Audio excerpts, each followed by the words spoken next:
écoutez Mic Radio. Un son qui réveille vos émotions.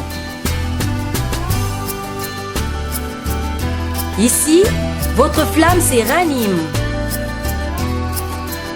Mic Radio, les tam-tams de l'Éternel.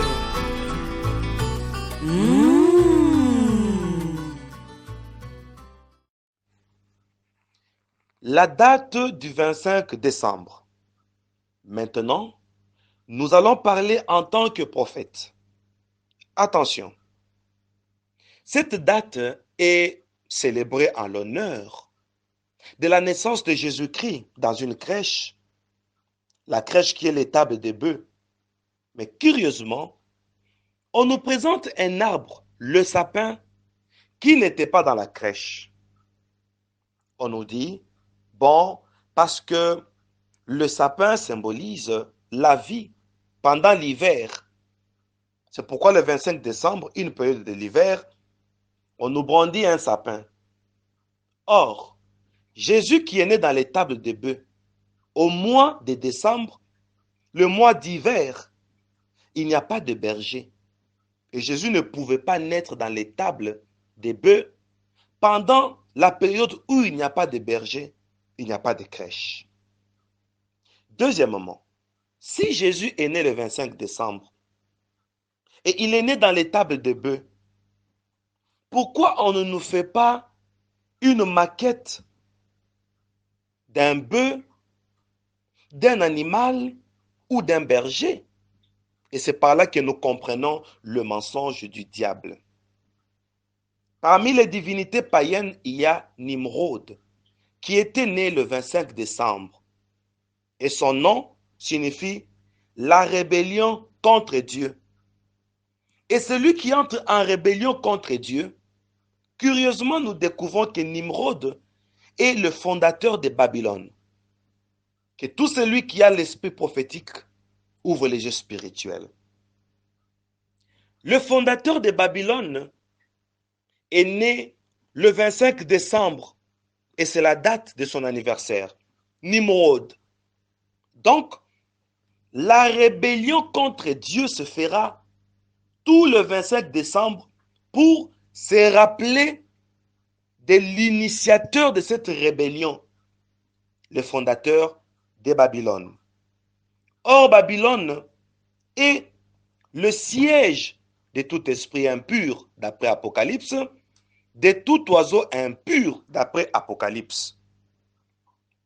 Nimrod, après sa mort, sa femme qui était sa mère, curieusement, dit à plusieurs personnes de planter des sapins et d'y mettre des cadeaux en l'honneur de son fils. Et beaucoup de gens, pour honorer ou commémorer Nimrod par l'ordre de sa mère qui était sa femme, ils ont placé des sapins dans leur maison. Et c'est par là que tous les 25 décembre, on commémorait Nimrod, le fondateur de Babylone. Nous allons faire maintenant l'analyse schématique. Nous voyons curieusement l'Église catholique qui nous amène le culte de Noël. Or, dans Apocalypse, on nous parle de la grande Babylone, une femme vêtue de pourpre. Et la femme symbolise l'Église. C'est la prophétie d'une Église qui sera vêtue de pourpre. Le pourpre qui symbolise le sang, le sacrifice. Et la femme avait une coupe en main pleine de noms de blasphème. Or, la coupe qui symbolise le ministère, un ministère ecclésiastique. Maintenant, l'Apocalypse nous parle d'une fausse église. Et l'Apocalypse appelle cette église la Grande Babylone. Et curieusement, nous voyons l'église catholique qui valorise la fête de Noël le 25 décembre. Or, c'est l'anniversaire du fondateur de Babylone. Et Apocalypse nous parle de la grande Babylone qui porte une coupe.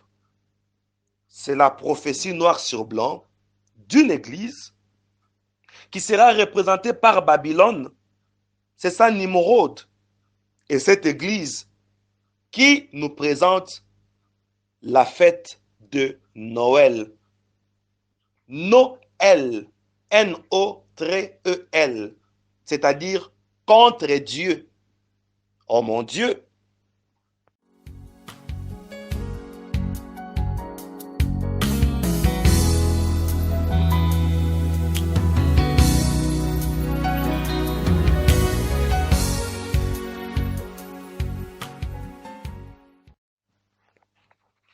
Jérémie chapitre 19, le verset 13. Les Écritures déclarent: la maison de Jérusalem et la maison du roi de Juda seront impures comme les lieux de Tophet. Toutes les maisons sur les toits desquelles on offrait de l'encens à toute l'armée des cieux et on faisait des libations à d'autres dieux. Bien-aimés dans le Seigneur, les maisons de Jérusalem seront impures comme les lieux de Tophet. Nous allons parler de Tophet. Et là, nous continuons dans les livres de Jérémie. Toujours, nous allons prendre le chapitre 7. Nous lisons le verset 30 jusqu'à 31. La parole prophétique déclare: car les enfants de Juda ont fait ce qui est mal à mes yeux, dit l'Éternel. Ils ont placé leurs abominations dans la maison sur laquelle mon nom est invoqué, afin de la souiller. Et ici, c'est la prophétie du temple, c'est la prophétie de l'église, dans laquelle on a placé les abominations.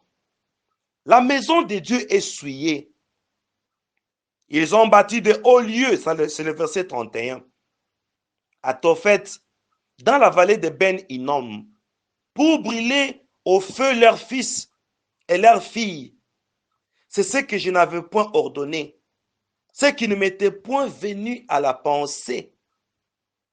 Bien-aimés dans le Seigneur, les enfants sont brûlés dans le feu, dans la vallée de Tophet. Et là, ça s'est passé tout le 25 décembre. On sacrifiait les enfants au feu, au son de tambourin, en l'honneur de Moloch. Tout le 25 décembre. Et Dieu dit, lui n'avait pas recommandé cela. Et cette pratique a été abolie par Josias. La pratique où on allumait le feu, on sacrifiait les enfants. Et les enfants qui étaient sacrifiés, d'après la légende ou les légendes, ils croyaient que le parent était purifié et les enfants allaient au paradis. Parce que les enfants étaient sacrifiés en l'honneur de Moloch. Et pour étouffer les cris des enfants, il y avait des tambours dans cette vallée, afin qu'on n'écoute pas les enfants crier. Cette pratique fut abolie par Josias. Et le changement de stratégie a eu lieu. Il y a eu l'arrivée d'un Père Noël, appelé Saint Nicolas. Et dans d'autres versions, on l'appelle Santa Clausta. Lui est le Père des dieux. D'après les légendes, il a deux couleurs, la couleur rouge et la couleur blanche. Nous parlerons en profondeur de ces deux couleurs. Le rouge qui représente le feu et le blanc qui représente les cimetières. Et ici, la vallée de Tophet est représentée par les cimetières. Les sacrifices des enfants à la mort spirituelle et le rouge qui est un esprit de violence et de sang chaud. Et maintenant, cette mort devient spirituelle par la fête de Noël. Santa Clausta sacrifie les enfants, bien-aimés dans le Seigneur. Et maintenant, pour étouffer les cris des enfants, c'est la musique que vous voyez, c'est la fête que vous voyez. Mais la Bible dit, si quelqu'un scandalisait un de ses petits qui croit, il vaudrait mieux qu'on lui mette au cou une grosse mêle de moulin et qu'on les jette dans la mer. Marc, chapitre 9, verset 42. Comme une biche soupire après de courants d'eau. Ainsi, mon âme soupire après toi, ô Dieu.